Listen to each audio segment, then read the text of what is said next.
una de las máquinas y programas espaciales más espectaculares de todos los tiempos. And liftoff of the 25th Space Shuttle mission, and it has cleared the tower. Roger, roll, Challenger. We'll throttle down to 65% shortly.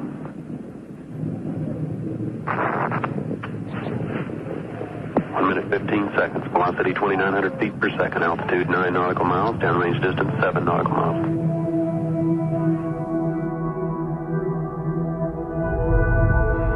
Siete astronautas fallecieron a bordo del transbordador espacial Challenger de la NASA el 28 de enero de 1986. El supuesto accidente ocurrido a escasos 73 segundos del despegue, a más de 15 kilómetros sobre el Océano Atlántico. Sigue siendo el fracaso más recordado de la historia de la exploración espacial. La caída duró más de 2 minutos. No hubo paracaídas para frenar el descenso, ningún sistema de escape. Fue la primera catástrofe aeronáutica que se desarrolló a la vista de todos durante una transmisión en directo por televisión.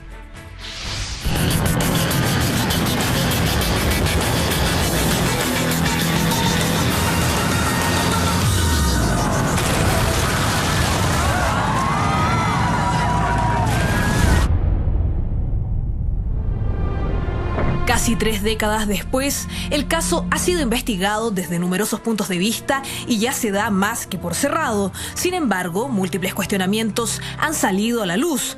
¿Accidente, negligencia o conspiración?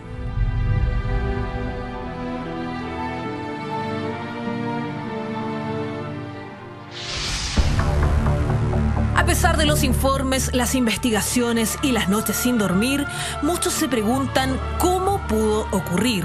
Ciertamente, el accidente del Challenger cambió la historia de la guerra espacial y el transcurso de la NASA por completo.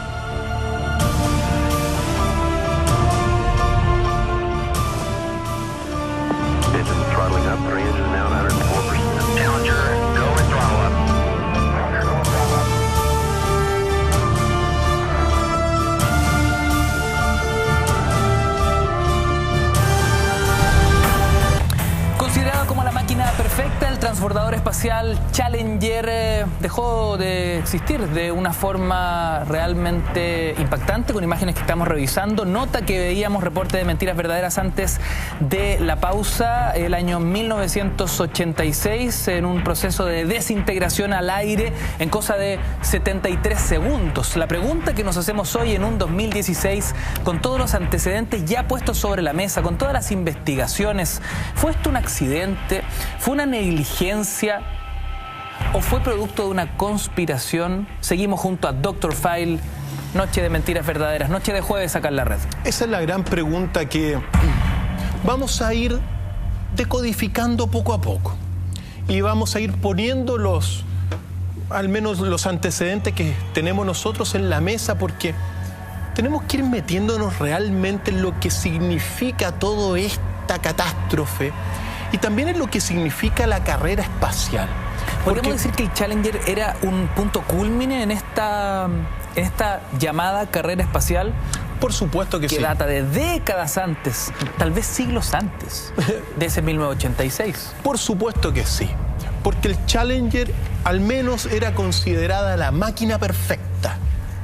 Entonces, una máquina perfecta que terminó como lo vimos, y que también este acontecimiento de 1986 es un punto de inflexión y también un punto de reflexión, al menos para ir conociendo en qué consiste la exploración espacial y lo difícil de la exploración espacial, Ignacio. Porque este es nuestro ambiente natural, pero el espacio, gravedad cero, es un ambiente totalmente antinatural para el hombre. Por eso, para ir comenzando esta decodificación de este desastre, es bueno recordar al menos los primeros visionarios de la carrera espacial. Y para hablar de los grandes visionarios, Ignacio, uno tiene que remontarse primero que todo a Julio Verne. El más grande de todos. Julio Verne, aquí que vemos en pantalla, francés, gran escritor de ciencia ficción, nacido en 1828 y muerto en 1905. Como tú sabes, y como todo el mundo sabe en casa, autor de grandes libros, pues. Viaje al centro de la Tierra, 20.000 leguas de viaje submarino, La vuelta al mundo en 80 días. ¡Qué grandes libros! Todos transformados en películas con el paso del tiempo. Pues bien, en 1865 publicó un libro, más bien dicho, una serie. Primero fue una serie en un periódico francés, un periódico de política y literatura, que se tituló De la Tierra a la Luna. ¡Qué increíble! Y es el primer antecedente, o el primer visionario de los viajes a la Luna y al espacio en general. Pongámonos en contexto, que alguien escribiera de eso en aquella época era de plano una locura. Era una locura en ese sentido. Ahora, también representa Julio Verne, mira, dentro de uno tiene que conocer ese siglo XIX, porque el siglo XIX solamente se compara en términos de los inventos realizados por la humanidad a todo lo que se llama el período de Uruk, del 3700 antes de Cristo, cuando se inventó en Mesopotamia la rueda, la vela, el arado. Es decir, ese siglo XIX de Julio Verne es similar a ese período de Uruk donde se inventó la rueda. Entonces, claro, Julio Verne representa en gran medida, la visión más futurista de un hombre que había logrado, gracias al método científico, inmensos avances, pues. Tantos inventos hubo durante el siglo XIX que cambiaron la historia, que es un poco en ese sentido entendible darnos cuenta de Julio Verne y de su aporte como gran visionario. Julio Verne es el primero que, en este sentido, plantea que este viaje a la Luna se iba a hacer lanzando por un cañón de 300 metros y comienza, a desarrollar esta visión que fue visionaria. Pero claro, a fines de lo que estamos viendo en pantalla es en gran medida una panorámica de los primeros intentos que tuvo el hombre de fines del siglo XIX por volar, pues. Entonces, son registros y documentos que han dado la vuelta al mundo, que vale la pena pedírsele que lo veamos de nuevo porque son fantásticos. Aquí lo estamos viendo. Unas bicicletas con alas, por ejemplo. Claro que ninguno voló, eso es así. Pero el hombre, este hombre de los inventos del siglo XIX, estaba haciendo lo posible por volar. Qué locura, Dr. File. ¿Cuántos murieron en el intento? Muchos. De intentar despegarse de la Tierra y esquivar la fuerza de gravedad o utilizarla a su favor para poder emprender un vuelo. El hombre de ese siglo y de antes, ¿qué es lo que iba a hacer? ¿Y qué es lo que quería? Dominar a la naturaleza. ¿Cómo? Imitándola. Y estos registros que estamos viendo en este minuto son estos intentos tecnológicos del hombre por imitar la naturaleza, por imitar el vuelo del pájaro. ¿Para qué? Para dominar la naturaleza. Que después de alguna forma terminaría lográndolo cuando aparecen, los primeros que volaron, que son los hermanos Wright, y que aquí están los documentos. Wilbur y Orville Wright, los pioneros de la aviación, y este es el primer vuelo que se logró el 17 de diciembre de 1903, según algunos, según otros es en 1905, en su famosísimo aeroplano Flyer, que lograron despegar allá en Carolina del Norte, Estados Unidos, y que posteriormente lo patentaron bajo su autoría. Por lo tanto, es muy interesante ir observando que estos primeros visionarios dan el punto de partida para todo lo que va a ser la carrera espacial y todo lo que va a ser posteriormente una culminación con la máquina perfecta que es el Challenger. Ahora, como otro gran paso, claro, está este inicio, pero uno tiene que meterse para ir poniendo estos antecedentes en lo que es realmente los cohetes, porque lo que falló en el lanzamiento del Challenger sobre todo son los cohetes, los impulsores, más que el vehículo orbital, que es como el avioncito. Claro.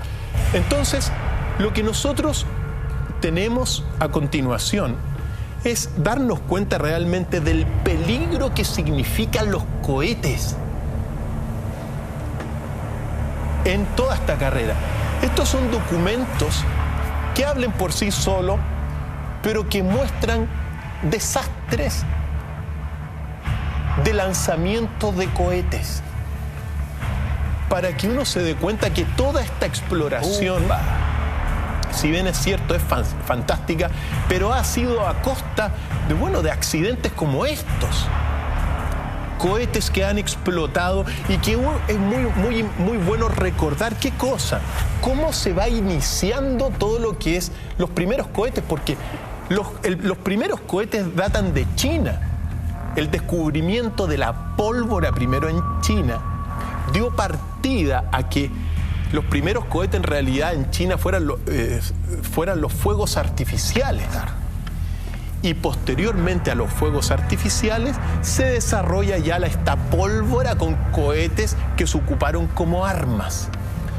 En este sentido, el ejército chino los ocupó, el ejército mongol de Gengis Khan que veíamos en la clase, la sesión pasada. Son clases, Dr. Feil. También ocuparon, ¿cómo se llama estos cohetes? Entonces, cuando uno observa esto y se da cuenta de las catástrofes que han habido. Es bien impresionante las imágenes porque además hay que entender que cada proyecto espacial de esta naturaleza son meses y años de trabajo. O sea, el fracaso de... mira cómo explota eso. Un fracaso como ese significa echar por la borda una cantidad impresionante de trabajo de cientos de personas. Cientos, miles de personas y también millones y millones de dólares que se pierden por estos fracasos. Los primeros, y también es siempre bueno recordar que los pioneros de la cohetería de este tipo son un ruso que se llamó Konstantin Tsiolkovsky, Robert Goddard, un estadounidense, y también un rumano que se llama Hermann Oberth. Vale la pena mencionarlos porque a partir de ellos comienza todo lo que es el desarrollo de la carrera espacial gracias a los cohetes, o más bien dicho, la exploración de lo que son el espacio a partir de estos cohetes. Cohetes que llevan millones de toneladas de todo un combustible líquido que en un momento dado, así como el Challenger, explota. Solamente esto lo dejamos para que uno se dé cuenta de lo difícil. Este partió mal, pero... que es la carrera espacial. Este se está quemando desde que arrancó. Uno dice, uno tiene que también recordar, y también por qué son importantes, porque a nivel científico realmente la ciencia avanza de los fracasos, no de los éxitos. El éxito no genera en realidad ningún avance, ninguno. Son los fracasos los que realmente generan los avances. Entonces, por eso lo hemos traído. Cuando hablamos que el origen de toda esta historia, muy al principio, muy en la semilla, fueron los chinos. Sí. Luego hablamos de los mongoles. ¿Quiénes continúan con el desarrollo del armamento aéreo, digamos, ¿no? De los cohetes? ¿Y quiénes ya empiezan a articularlo estrictamente para intentar salir de nuestra atmósfera? Bueno, o sea, en este sentido, los pioneros de la carrera espacial, o de la exploración espacial, gracias a los cohetes, fue un ruso, como te señalaba, Konstantin Tsiolkovsky. Ahora es increíble cómo, porque ya queda de manifiesto, ¿no? Carrera espacial y guerra van de la mano. la necesidad de explorar otros mundos va de la mano con el desarrollo armamentista. O quizá tiene razón en ese sentido, pero es el desarrollo armamentista de la pólvora, el uso de la pólvora, que te va a dar paso a la carrera espacial. A eso voy, o sea, sin cohetes de guerra no tenemos carrera espacial. No hay carrera espacial. Uno le da la posta a la otra. En ese sentido, completamente de acuerdo. Entonces, claro, después de los primeros intentos de guerra por diferentes, los griegos los tomaron después y otros tantos países, a principios del siglo XX, aparece este ruso, aparece Robert Goddard, un estadounidense importantísimo en el desarrollo de los cohetes, y también un rumano, Hermann Oppert, que son los primeros que comienzan a desarrollar estos cohetes para llegar a una culminación con un gran cohete que vale la pena recordarlo también, que es el Saturno V. El gran cohete por digamos, sí, por cuenta propia. Y es este. Saturno V. Saturno V es el cohete más poderoso del mundo jamás construido. Y fue el gran responsable en ese sentido de que el hombre llegara a la Luna en 1969. Por lo tanto, fue ocupado, y estos son registros de todo lo que son las misiones Apolo. Las misiones Apolo de exploración de la estratosfera y más allá, y del viaje a la Luna, se hicieron gracias a este cohete, el Apolo 5, que funcionó para esta misión y para también la misión Skylab, que era un laboratorio en el espacio. Doctor Fail, ¿qué hacía tan poderoso a Saturno 5? Me da la impresión a mí que sus motores y también la inmensa cantidad de combustible, porque todo eso que estamos viendo ahí son combustibles. Pensemos que es un cohete de 110 metros de altura, de 10 metros de diámetro, con una capacidad y un peso de 2.900 kilos, 5 motores y con un combustible que era una mezcla de hidrógeno por un lado y oxígeno por otro lado, que en realidad, bueno, son grandes bombas potencialmente si no se manejan bien. Es muy interesante ver esto porque el Saturno V se descompone en 3 partes, y aquí uno va viendo estas partes. La primera parte, es decir, las primeras fases. La primera fase se impulsa fundamentalmente por una mezcla también de petróleo, refinado obviamente. La segunda y la tercera fase de desprendimiento, mira, ahí la estamos viendo, ya trabajan con hidrógenos. Y todo esto para un funcionamiento de 20 minutos, que son los 20 minutos más o menos que se demora el cohete Saturno V en poner a la cápsula lunar de alguna forma dirección a la Luna. Es decir, la potencia que se necesita para sacar, bueno... Qué brutal, pocos minutos y ya hay un objeto en órbita. Por eso mismo. Entonces también ahí uno tiene que recordar que esta misión y estos Saturno operaron de 1967 a 1973 y fueron tan exitosos que nunca hubo una pérdida. Es verdad que algunos tuvieron algunos problemas con los motores, pero nunca hubo, al menos en estos proyectos, según los antecedentes que uno tiene, alguna pérdida de uno de estos Saturnos.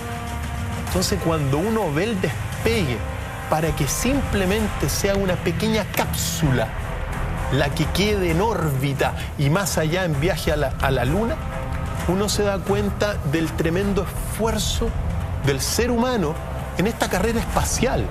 Porque muchas veces uno dice, no, pues es tan re fácil.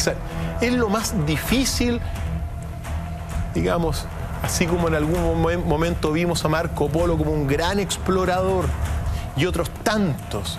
Bueno, la carrera espacial está marcada por grandes exploradores del espacio.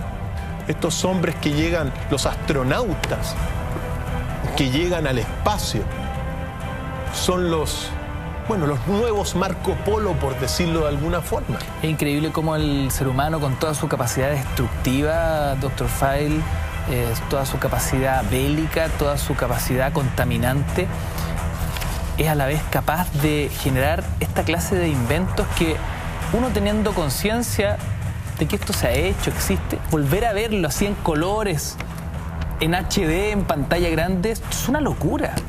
Son imágenes también, bueno, fantásticas. Por eso las hemos traído para todos los amigos en casa. Es tremendo. Y esto incluso es más grande, quizá no más sofisticado de los actuales grandes cohetes. Hoy día se están desarrollando la Space Launch System, que son los cohetes que van a mandar en un futuro próximo, según los planes que se tienen en Estados Unidos, hacia la Luna y también hacia Marte.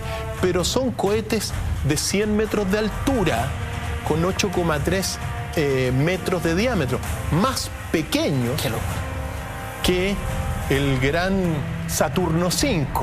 Ahora, los cohetes nuevos no solamente van a despegar, sino que también van a tener la capacidad de aterrizar de nuevo a la Tierra. Eso lo vamos a ver más adelante, seguramente en otro capítulo. Entonces, la tecnología no solamente es para despegar, porque muchos se perdían antiguamente.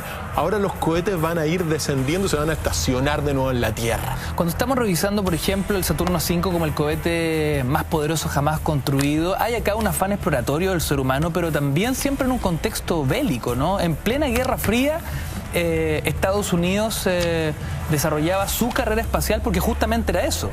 Era una carrera frente a la competencia enemiga. Los objetivos geopolíticos en ese sentido de todo lo que era Estados Unidos de la posguerra y la Unión Soviética de la posguerra son objetivos geopolíticos idénticos. Buscaban exactamente lo mismo, un mundo bipolar, pero ambos luchando en los mismos campos sin excepción. Y la carrera espacial, bueno, de alguna forma marcó también este mundo bipolar por algún lado. Y bueno, todo lo que es verdad que tiene misiones y objetivos bastante altruistas, pero también hay fines bélicos detrás de toda la carrera espacial. Por cierto, todo lo que son el desarrollo de la cohetería llega a puntos máximos con el Saturno V y bueno, y con todo lo posterior. Es importante señalar esto, al menos esta pequeña, gran introducción, para meternos de lleno en todo lo que es el Challenger. El transbordador espacial. El transbordador y también todo lo que fue el programa Challenger, porque fue un programa sumamente exitoso. Recordemos que el Challenger es en realidad una familia de transbordadores. Y cuando uno habla de Challenger, tiene que hablar, al menos, está compuesto por 4 grandes elementos, al igual que todos los transbordadores. Vale la pena recordarlos. Está el Enterprise, ¿no? El Enterprise, que fue el primero, pero no fue nunca lanzado. El Enterprise voló desde un avión como prueba. Y tenemos un documento precisamente del primer vuelo, que es este. O sea, el Enterprise no era autónomo. No era autónomo y tampoco nunca fue lanzado desde una plataforma, sino que este es el primer vuelo, el ensayo lanzado desde un avión el 12 de agosto de 1977. Increíble. Y este es el Enterprise. Por lo tanto, vale la pena recordarlo, porque ahí va la máquina perfecta. Y ese es el vuelo. Fantástico en ese sentido, en el hecho de poder mostrarle a todos los amigos lo que es esta carrera espacial y el inicio de todo lo que fue el programa de transbordadores orbitales, espaciales también. Por lo tanto, impactantes imágenes, Cristian. Efectivamente. Entonces, uno tiene que decir que así comienza. Este es el ensayo. Pero después vino el Columbia. Después vino el Challenger, el Discovery, el Atlantis y finalmente el Endeavour. todo lo que es el programa de transbordadores tuvieron en total 135 misiones, casi 1.200 horas en el espacio. Y bueno, y fueron clave para todo el desarrollo de la actual, por ejemplo, Estación Espacial Internacional. Pusieron en órbita al satélite Hubble, que es este gran telescopio, entre otras tantas cosas. Tenemos también el primer lanzamiento del primer transbordador espacial de la era, que fue el 12 de abril de 1981 y que es este documento que estamos viendo. De noche se hizo esto. De noche. Este es el primer lanzamiento de la era de los transbordadores, 1981. Cada vez nos vamos acercando más al día D. Al día D, pero siempre es bueno ir observando. Y aquí uno puede mirar con claridad en qué consiste todo este programa, porque todo lo que es este transbordador está compuesto por el módulo orbital, que es de alguna forma el avión que se ve ahí, la nave, claro. Pero también tiene dos impulsores, que son los que van al lado, y también un gran tanque de combustible. Es decir, son 4 elementos que componen todo este programa. 4. El módulo orbital, los 2 impulsores de derecha e izquierda y el gran tanque de combustible. Por lo tanto, también es bueno observarlo, porque la maquinaria de desarrollo, las misiones con éxito son más que las misiones catastróficas, ¿ya? Entonces, toda la ingeniería que hay, pensemos que son prácticamente un par de miles de millones de dólares para lanzar a uno. Ingenieros de todo tipo, astrónomos, físicos, que han logrado esta carrera espacial. Y en este sentido, cuando hasta hace un tiempo se decía cuál era la máquina perfecta, dentro de todos los inventos que ha realizado la humanidad, la conclusión es que el transbordador, esta máquina que vemos aquí, es el mayor logro de la ingeniería de todos los tiempos de la humanidad. 5.000 años de historia. Resumidos en un solo objeto. En un solo objeto, el transbordador espacial, lo que se llama para muchos la máquina perfecta. Doctor Feil, en algún minuto vamos a conocer el transbordador por dentro. Qué ganas de poder explorarlo, de poder entender sus recovecos, por dónde se mueven los astronautas. Afortunadamente sí, y aquí lo tenemos. Mira, ahí está, qué impresionante. Afortunadamente también a mí estos transbordadores son desarrollados gran parte de estos transbordadores en todo lo que es la región de Seattle, Estados Unidos, por la empresa Boeing y otras tantas empresas también, no es solamente una empresa. Pero a mí me tocó estar en la fábrica Boeing en el año 2002 y me hicieron afortunadamente el recorrido de los reyes que decían, es decir, recorrimos toda la fábrica, viendo la fábrica perfecta y viendo también todas las innovaciones, no todas, algunas innovaciones, las que uno podía ver del transbordador espacial. ¿Qué pudiste descubrir ahí, Cristian? ¿Qué pudiste conocer? ¿Qué es lo que más te sorprendió? Mira, hay, al menos, por ejemplo, para construir un avión y también el transbordador, son millones de partes que se ensamblan. Es decir, no son 5, ni 6, ni 10 piezas como fueron los primeros, que quizás los de los hermanos Wright, más piezas obviamente, sino que para construir el transbordador espacial son millones de piezas que se van ensamblando unas con otras con una ingeniería perfecta. Entonces, tener esa visión, o sea, el logro es increíble, porque no es juntar un Lego, sino que es un Lego de millones de piezas para que funcione bien. Entonces, eso es muy impresionante. Lo otro impresionante también, recuerdo lo que es la aerodinámica, porque para poder resistir, de alguna forma siempre me ha impresionado y recuerdo la aerodinámica, no solamente de los aviones, sino también del transbordador, Porque para salir de la atmósfera y para ingresar a la atmósfera es tremendamente difícil, o más bien dicho, bueno, es difícil por un lado, pero también las temperaturas que se resisten son inmensas, es decir, tú te quemas cuando entras a la atmósfera.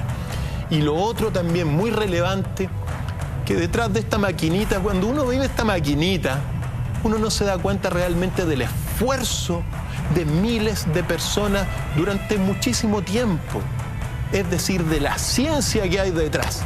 Por lo tanto, vale la pena recordarlos para ir, ¿te parece, querido Ignacio?, metiéndonos de lleno en lo que es la catástrofe del Challenger. El minuto a minuto. Poco a poco, segundo a segundo, para que nosotros identifiquemos bien todo esto. Lo que queremos responder hoy día, queridos amigos, y ustedes son parte de la discusión en el hashtag DrFileMB, es que, y es una duda histórica, ¿no? Este Challenger, como una máquina perfecta, capota por un accidente, por una negligencia, por un error humano, o de plano una conspiración. Buena pregunta. Vamos poniendo los antecedentes. Ya hemos visto la dificultad que es la exploración, los visionarios. Veamos, este es el lanzamiento original. Estos son los documentos originales grabados por la NASA. Esto es lo que el mundo vio el año 1986, un día como hoy, ¿no? El día 28 de enero de 1986 ocurre esto. Y claro, cuando uno lo comienza a observar, este es el video original de la NASA. Dice, bueno, aparentemente tiene éxito el lanzamiento, todos estaban muy felices. Pero esa felicidad para el público duró 73 segundos, porque son 73 segundos los que logró sobrevivir el Challenger antes que ocurriera lo que vamos a ver. Iba como cañón, ¿eh? Velocidades muy poderosas. ¿Qué estaba pasando abajo, Cristian? ¿Cuál era el contexto en tierra? En tierra los trabajadores de la NASA, la expectación de la prensa, toda la familia Miranda que se apostó ahí. Yo creo que gente fue a acampar para ver efectivamente, y todos estaban contentos.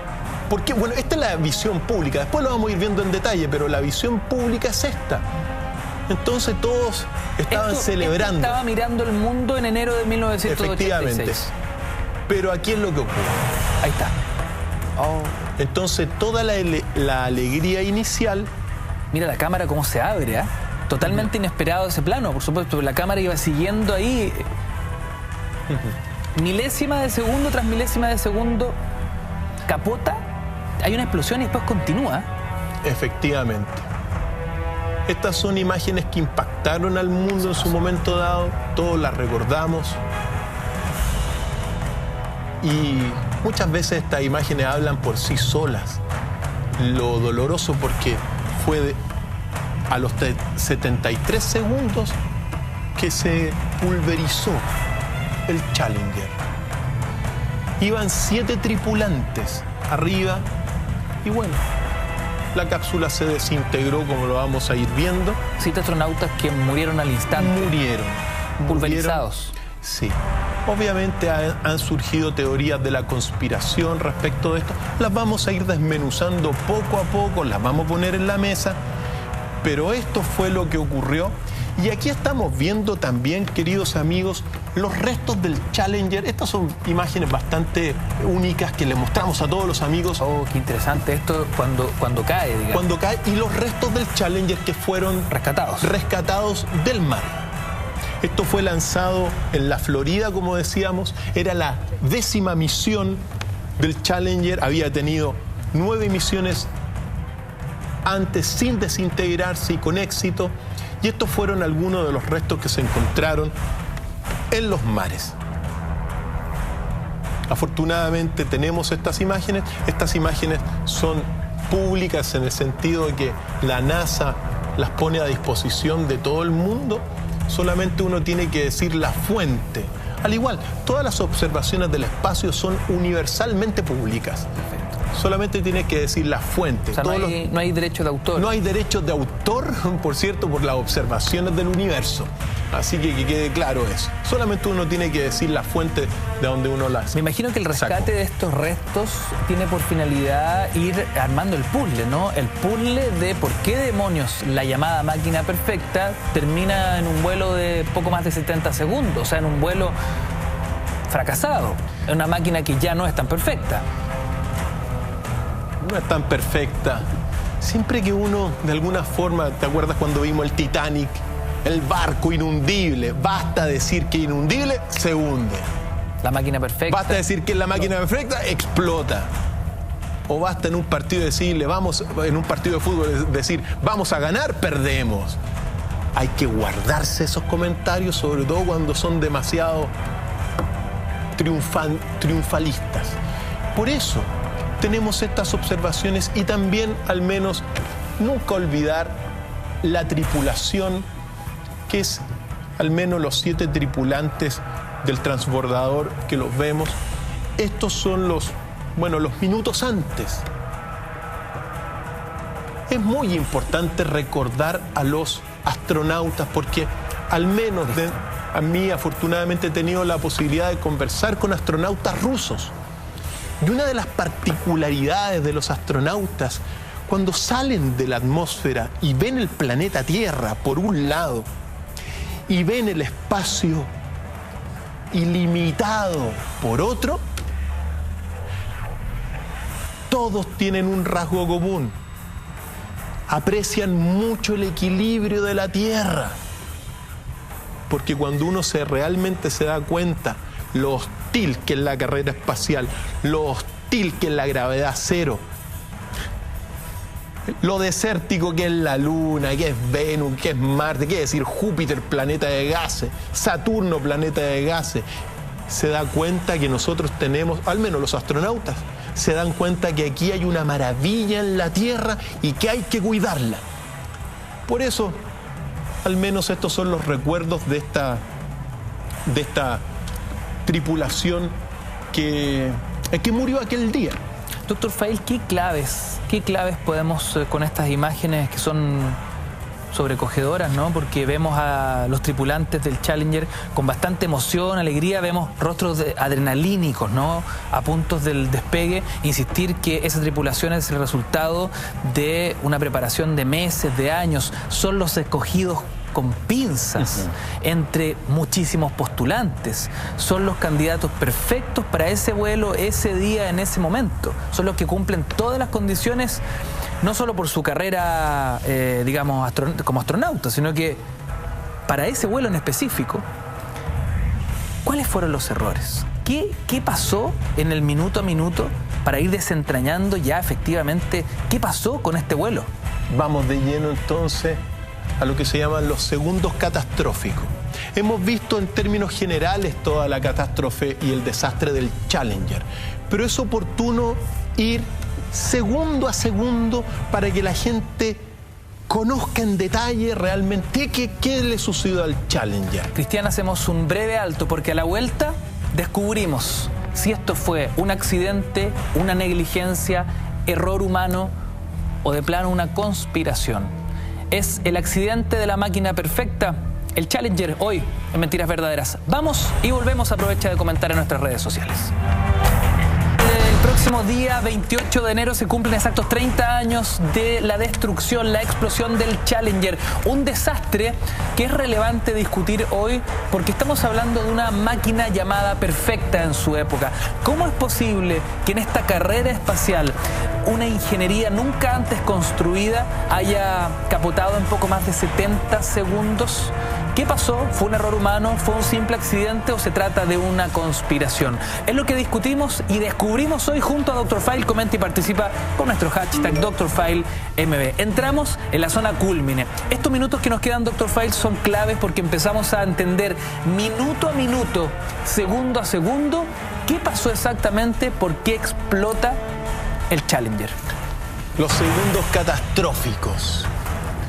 Así que partamos inmediatamente con los momentos más importantes en estos 73 segundos. El primer momento es el tiempo cero, el segundo cero, que uno tiene que darse cuenta lo siguiente, que tan pronto comienza la ignición, es decir, se encienden los motores, la primera observación en detalle que vamos a ver en este documento es que el transbordador se movió 1 metro. Miremos bien esto. A ver. ¿Se dan cuenta ese movimiento de 1 metro? ¿Eso es anormal? Eso es el primer segundo catastrófico. El primer síntoma del desastre. El primer síntoma del desastre, precisamente el movimiento hacia adelante de 1 metro del transbordador debido a la ignición. Claro, uno podría pensar con total ignorancia, ¿no?, siendo neófito en la materia, que ese movimiento es producto de la propulsión, es producto de la combustión que se genera. O sea, hay ahí un sismo inevitable. Pero eso ya es irregular. El artefacto no debió moverse. Al menos dentro de este análisis, ese movimiento que aquí lo vamos a volver a ver, ahí está la ignición y se mueve 1 metro.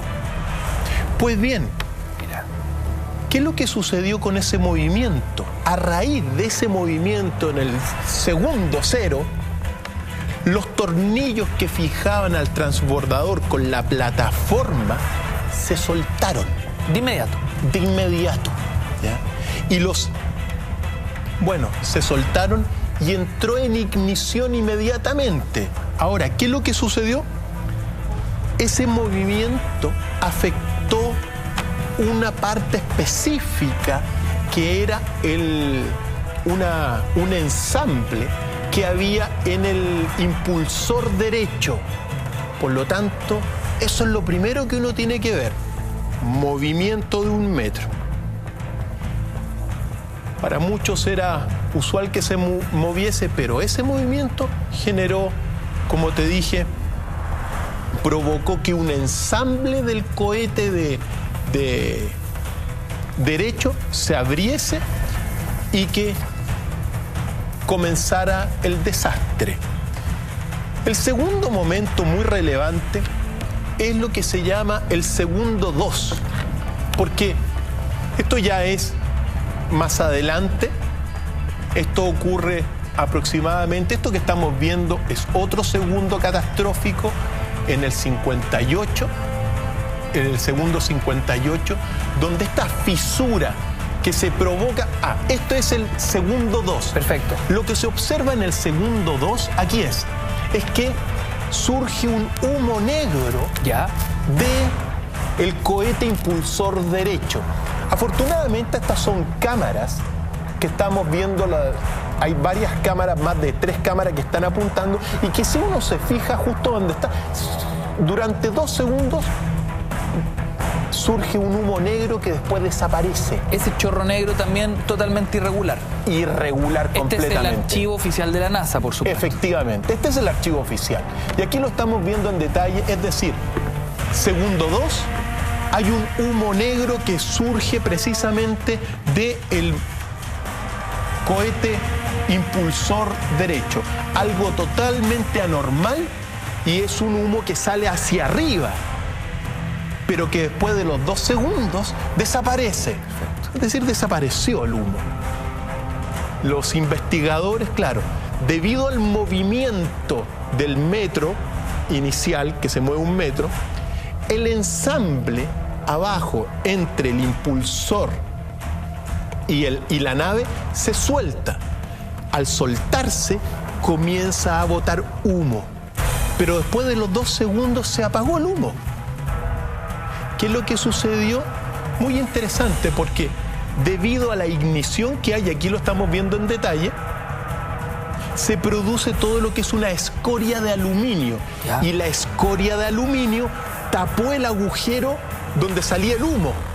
Entonces, por eso, aquí lo estamos viendo el ensamble que debido al movimiento se suelta, Y por ese mismo ensamble comienza a salir este humo negro, pero después de 2 segundos, 3 segundos, se tapó, es decir, dejó de salir el humo negro.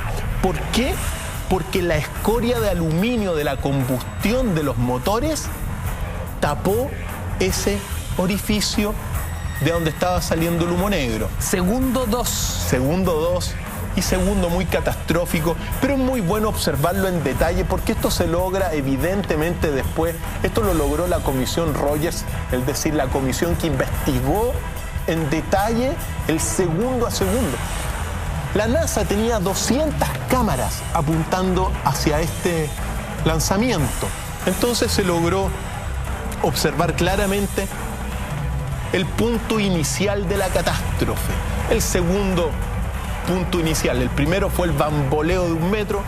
El segundo... Esto viene impresionante, 1986, por supuesto, sin drones, sin GoPro, sin la tecnología con la que se cuenta hoy. O sea, el despliegue audiovisual de la época fue sumamente complejo también. Por supuesto. Poder tener el registro de cada ángulo. Por supuesto. Otra ingeniería, digamos. 200 cámaras dispuestas para este lanzamiento. Y ahí se va observando. Segundo 2, segundo catastrófico.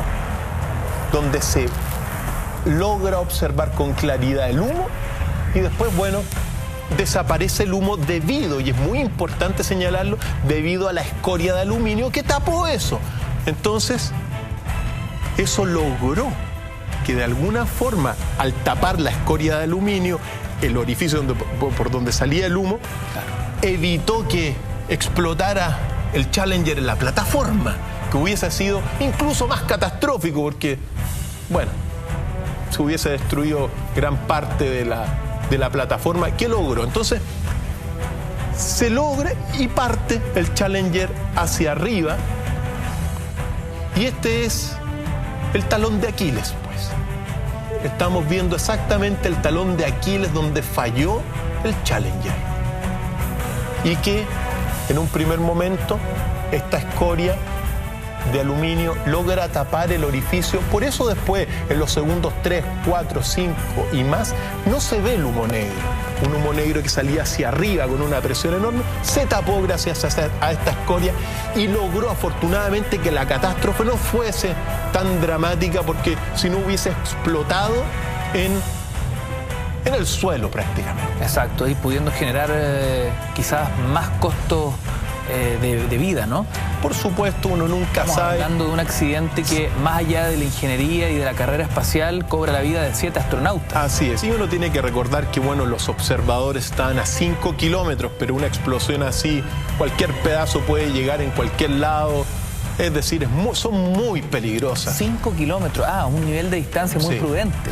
Prudente, pero como te digo, o sea, imagínate que por eso vimos los cohetes en un principio. Un cohete se puede desviar y cae en cualquier parte. Sí, claro. Muy peligroso, muy peligroso. Por eso, al menos logra salir el Challenger y no explota en la Tierra. Por eso vamos al tercer momento, que es el segundo 58. Segundo 58. Sí. Aquí estamos viendo el lanzamiento, todos estaban felices. Obviamente nadie en tierra se percató del primer humo, pero esto ocurre en el minuto 58. Como una fuga ahí. Hay una fuga, efectivamente. Es evidente. Efectivamente. Mira, para nuestros amigos en casa.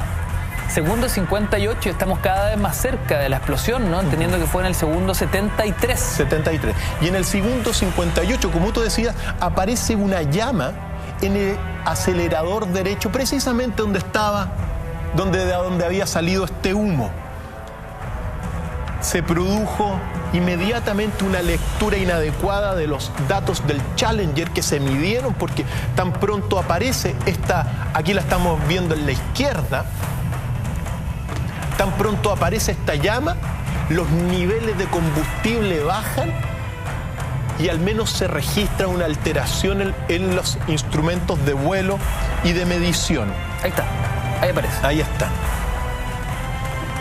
Muy evidente. Comenzó súbitamente, hay una pérdida de presión Y esta llama se transforma prácticamente en un soplete que va a ir deteriorando todo lo que es el gran tanque de combustible del crece. Challenger. Pero se expande en milésimas de segundo. Efectivamente. Y aquí comienza la catástrofe porque esto se debió. ¿Qué es lo que sucedió? En el segundo 58, el Challenger llega a una corriente de aire de 300 kilómetros por hora. Es decir, cuando va subiendo el Challenger, en el segundo 58 pasa por una corriente de 300 kilómetros por hora. Es decir, chocó como contra el huracán Katrina. Y ese choque hizo que los cohetes impulsores derechos se movieran. Y al moverse se abrió todo esto que estaba tapado por la escoria de aluminio. Entonces también hay esa cuota de casualidad ambiental. Quizás si no hubiese, uno especula ahí, si no hubiese pasado por esta corriente de 300 kilómetros, es decir, estaba pasando un huracán por un momento dado, no se hubiese movido el cohete impulsor y quizá todo hubiese salido más o menos bien. Pero al pasar por esta corriente de 300 kilómetros por hora, el cohete impulsor se mueve y al moverse se suelta la escoria de aluminio que estaba tapando el hoyo. Inmediatamente, segundo 60, 61, comienza a aparecer un soplete que va a ir destruyendo. Lo primero... A veces en el segundo 60 en adelante ya la catástrofe es inevitable. Es inevitable porque la llama comienza a perforar el gran tanque de combustible. Uno se pregunta cómo, si estamos hablando de la NASA, inevitablemente uno tiene un prejuicio más bien positivo, ¿no? Uno cree que algo así es imposible que suceda.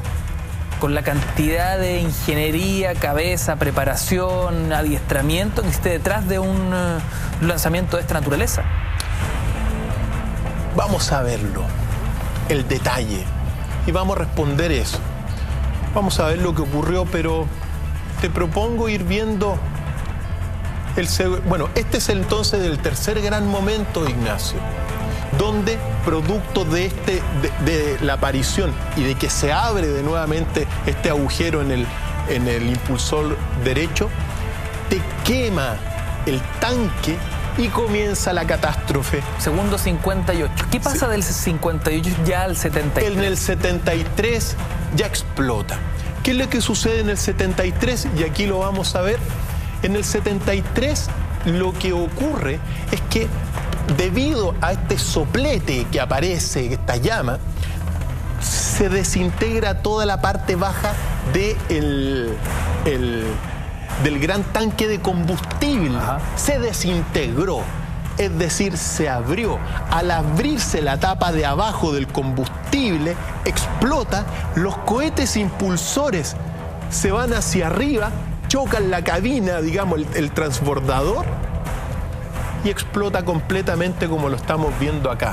El segundo 73 es el segundo crítico, el de la explosión.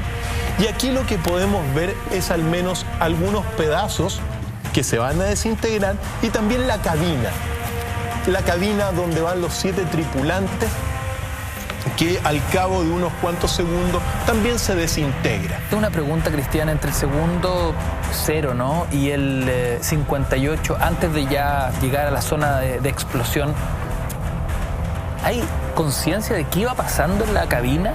Los tripulantes, los 7 astronautas, ¿ya tenían claro que la situación iba mal? Imagínate lo que son 73 segundos. Del momento al menos en que... Yo creo que ellos ni siquiera se enteraron. Solamente se enteraron cuando la presión de los combustibles bajó en el segundo 58, porque ahí hubo una lectura rara. Pero antes no se dieron cuenta. Y del 58 al 73 la explosión fue prácticamente instantánea. ¿Ya? Ahí lo que estamos viendo en detalle abajo es la cápsula, al menos la cabina que se desintegra de los tripulantes, según las mismas investigaciones. Ahí va la tripulación. Ahí va la van los 100 tripulación. astronautas. Sí. Astronautas que, según los antecedentes que entrega la NASA, se desintegró inmediatamente la cabina, y eso es lo poco que quedó de la cabina. Qué increíble. Por lo tanto, tiempo de entrar ahora realmente, después de que vimos estos detalles, en la pregunta que te la he de alguna forma extendido durante prácticamente todo el programa, pero... Tensión dramática, Dr. File, porque hoy nos preguntamos, ¿fue esto un accidente con todas estas pruebas sobre la mesa? ¿Fue un ejercicio de negligencia? ¿Fue un error humano?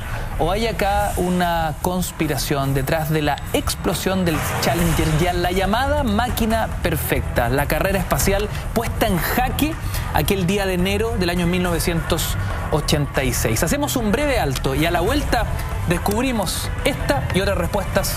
No te vayas.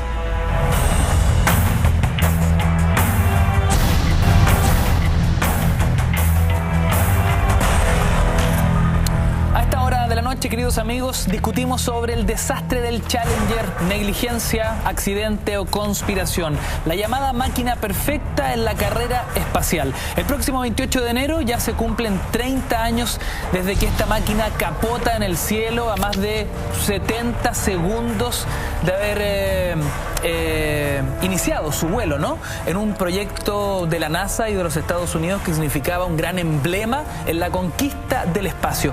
¿Qué pasó efectivamente? Lo descubrimos en los próximos minutos junto a Dr. File. Aprovecha de comentar en nuestras redes con el hashtag DrFileMB. Respondamos directamente lo que ocurrió. La comisión oficial, la comisión Rogers, que investigó esta catástrofe en detalle, determinó que las causas fueron primero el mal tiempo, por un lado. Factores climáticos. Factores climáticos, muy baja temperatura por un lado, y también esos 300 kilómetros que golpearon al Challenger a los 58 segundos. Ahora, extraño considerando todas las medidas que la NASA toma. Primer beneficio de la duda. Por supuesto. Segunda causa muy importante también. O sea, paréntesis, si el clima no está bien, no se hace no se le da el vamos a la operación. Efectivamente. Segunda causa que dijo esta comisión fue malas decisiones, que nos vamos a detener un poco en ella. Y la tercera causa fue un programa de vuelo poco realista. Y aquí esas son las explicaciones oficiales. Teniendo esas explicaciones oficiales, entremos en algunos detalles de negligencia e incluso de conspiración. Primero, este vuelo del Challenger de 1986 fue demorado en varias ocasiones. ¿Producto de qué? El Challenger presentó problemas con una escotilla, problemas también con un perno que estaba suelto y también problemas con el clima. Primer antecedente, es decir... La nave no estaba lista. Se demoró durante mucho tiempo. ¿Y qué es lo que sucedió? O sea, se dilató este lanzamiento.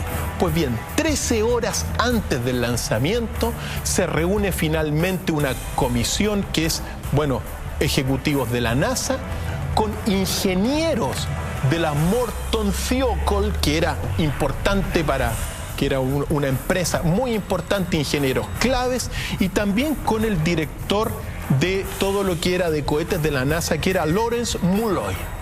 Pues bien, en esa reunión, 13 horas antes, los ingenieros de la Morton Thiokol, particularmente gracias a un ingeniero que se llama Rogers Boyce-Joly, determinaron que debido a las bajas temperaturas que habían, no autorizaban el lanzamiento. ¿No lo autorizaban? No lo autorizaron. ¿Qué es lo que sucedió? El director de los cohetes, que se llama Lawrence Mulloy de la NASA, llegó y dijo, a ver, revisen nuevamente esto. Debido a esta nueva revisión, los 4 ingenieros de la Morton Thiokol, sin el beneplácito de Roger Boyce-Joly, este ingeniero, dieron la autorización a lo que quería Lawrence Mulloy. el director de la NASA, que era lanzar esto lo antes posible. O sea, hubo un choque ahí de decisiones que fue clave. Efectivamente. Entonces, Roger Boys-Joly, cuando se da cuenta que van a lanzar el Challenger, él en sus declaraciones dice que va a esperar una gran explosión debido a las condiciones climáticas en las cuales se estaba. Tenemos una declaración y un testimonio de este ingeniero de la Morton Thiokol poco antes, bueno, que refleja un poco lo que ocurrió. Vamos a verla. That was a horrible, horrible culmination of the event itself. 7 exceptional people forfeited their lives for such an irresponsible launch as this. It's also not about the loss of over $2 billion worth of hardware. What it's about is professionals in the system who had the authority and responsibility and fiduciary interest to do the right thing. And they abdicated that. They abdicated that because they were pressured to do so by the agency called NASA, as you will hear as the story unfolds. Palabras precisas, ¿eh? Palabras precisas. La pérdida de 7 vidas, personas excepcionales, las llama a estos 7 astronautas, y también el despilfarro de $2 billones. Y es lo que dice, la catástrofe del Challenger fue porque personas con responsabilidad, que eran los ingenieros de la Morton Thiokol, abdicaron de su responsabilidad y optaron por obedecer las órdenes de la NASA, de Lawrence Mulloy, que era lanzarlos en condiciones que no estaban. Por lo tanto, primero entonces, Negligencia. Y claro, y la guinda de la torta finalmente es que, claro, después de toda esta catástrofe, la Morton Thiokol indemnizó a los familiares de los astronautas con $5 millones. Pero al mismo tiempo firmó un contrato con la NASA de $1.800 millones para el desarrollo de nuevos cohetes. Y lo que es peor, a Lawrence Mulloy, que es el responsable de la NASA, en vez de al menos marginarlo debido a esta catástrofe, lo ascendieron como al director supremo de toda la cohetería de la NASA. Qué locura. Entonces, en vez de por último llamarle la atención, lo premiaron por esta decisión de haber lanzado el Challenger hacia su destino fatal.